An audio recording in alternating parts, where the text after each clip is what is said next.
Dobrý deň, vážení diváci, čaká nás ešte krátka predpoveď počasia, tak sa na ňu poďme pozrieť. Ako si môžete všimnúť, nad Atlantickým oceánom, kde je táto oblasť, nehrozí žiadny zvlnený frontálny pohyb, čiže toto počasie v tejto lokalite bude stabilné. Takisto barometrický tlak bude na vysokých hladinách ako po fazuľovej polievke, takže máte sa na čo tešiť.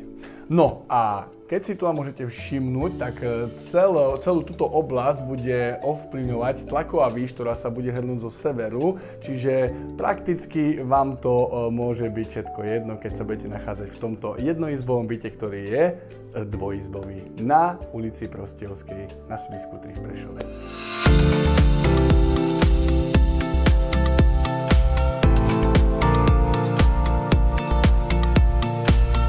40 m štvorcových, 4. poschodie, pred pár rokmi prešiel kompletnou rekonštrukciou, ktorá zabezpečila, že sa z jednoizbového bytu stal rázom dvojizbový.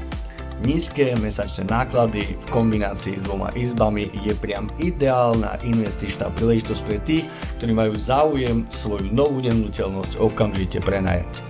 V kombinácii so super lokalitou na konci sídliska 3 na Prostihovskej ulici myslím, že nie je o čom.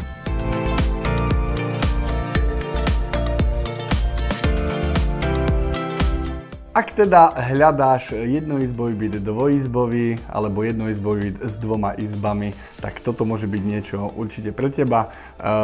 Ak sa ti táto ponuka páčila, neváhaj nás kontaktovať telefonicky, e-mailom alebo prostredníctvom sociálnych sietí a takisto sleduj náš YouTube kanál, na ktorom sa dozvieš o všetkých novinkách, ktoré pre teba pripravujeme.